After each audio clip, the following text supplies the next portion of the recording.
आप नहीं समझते कि मार्शल लॉ की कहीं ना कहीं वजूहत जो है आप लोग आपकी पॉलिटिकल पार्टीज़ भी इसकी ज़िम्मेदार हैं? नहीं, क्योंकि लोग आप पॉलिटिकल लोगों से भी बहुत नाला है, वो भी ये कहते हैं कि आप लोग भी आते हैं इक़्तिदार के लिए, अपनी जेबें भर के चले जाते हैं।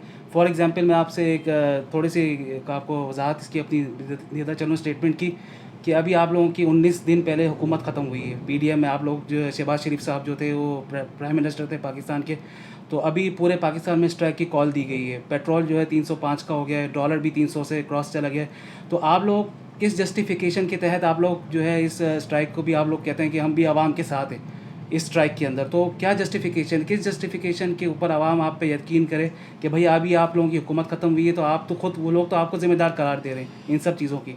देखिए, ऐसा नहीं होता। मुआशत जो होती है ना, वो खुद एक बड़ा सब्जेक्ट होता है। एक मैं आपको बात बताऊं, जब 2018 में गवर्नमेंट ख़त्म हुई थी, आपको पता है कि 68 रुपये लीटर था पेट्रोल 2018। पाकिस्तान की हिस्ट्री में 2021 तक वो हो गया 180 रुपये तक, 150 हुआ, फिर 180 हुआ, फिर पीटीआई की गवर्नमेंट ने 20 रुपये कम कर दिए। अब आप देखें, पाकिस्तान बनने से 2018 तक हमारा जो पेट्रोल बढ़ा है, वो उसका जो रेट है वो 68 रुपये, बकाया 2 साल से हो गया 150 180 रुपये। उसके बाद जब गवर्नमेंट पीडीएम की आई, उसके बाद 100 150 रुपये ये इसका ताल्लुक मैं नहीं समझता कि लॉजिकली मुआशत जो होती है वो ऐसे होती है। सपोज़ करें मेरा घर है, एक मुल्क है, मेरा घर है, अगर मेरा वालिद साहब जो है वो 50 करोड़ रुपए का कर्जी है, मैं कितनी भी अच्छी कारकर्दगी दिखाऊं, जो इंटरेस्ट पे जो मेरे वालिद साहब ने पैसे लिए हैं वो तो मुझे अदा करने हैं। उसके बाद मेरा बेटा आएगा तो उसको भी देना पड़ेगा। तो उसका ताल्लुक एक गवर्नमेंट से नहीं है। ये जो शुरू से लेके जो हम कर्जा उठा रहे हैं, आईएमएफ को आपको पता है पाकिस्तान की हिस्ट्री में कौन सा वक्त है जब हमने आईएमएफ से पैसे नहीं लिए हैं?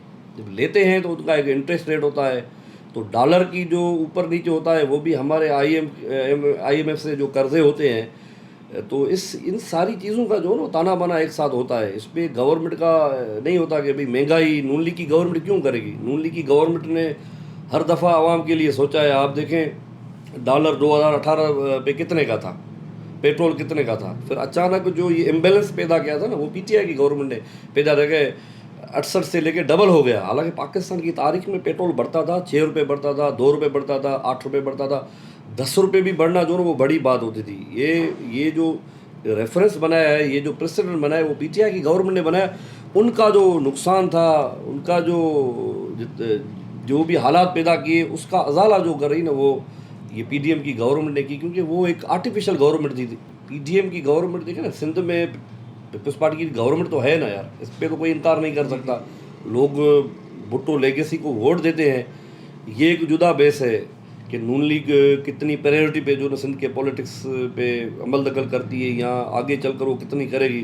पर बहरहाल आपको मानना पड़ेगा कि पीपल्स पार्टी को वोट है सिंध में, नून लीग उसके हक को तस्लीम करती है। ऐसे ही पंजाब में नून लीग का वोट है, मरकज़ में नून लीग आती है। तो ये एक प्रोसेस है जमहूरियत का। उस पर बाकी महंगाई का जो ताल्लुक है, मैं नहीं समझता कि इस पर कोई नून लीग कोई अकेले जिम्मेवार है। ये पाकिस्तान के हालात हैं। आप देखें, मुफ्ता इस्माइल साहब थे इसाक डार से पहले, आप उनकी प्रेस कॉन्फ्रेंस देखें। उसके बाद उससे पहले तरीन साहब थे, मेरे नाम जहन में नहीं आ रहा, जो फिनांस मिनिस्टर, हाँ शौकत तरीन साहब थे। उसके बाद भी एक वो आया था, जैदी साहब थे, उन्होंने कहा कि मुल्क जो ना वो जैदी साहब। अब सारी चीज़ें आपके रिकॉर्ड पे हैं। वो कह रहा था कि भाई हमारा मुल्क जो है वो डिफ़ॉल्ट पे जा रहा है, तो ऐसा नहीं कह रहा था कि भाई मियाँ साहब ने, शहबाज शरीफ ने, मियाँ नवाज शरीफ ने डिफ़ॉल्ट में डाला है। ये आपकी टोटल जो बजट होती है, जो एक्सपोर्ट होती है, जो इंपोर्ट होती है, जो आप कर्जे उठाते हैं, ये चारों ये ट्राई का तय करती है कि पेट्रोल कितना महंगा होगा, महंगाई होगी या सस्ताई होगी।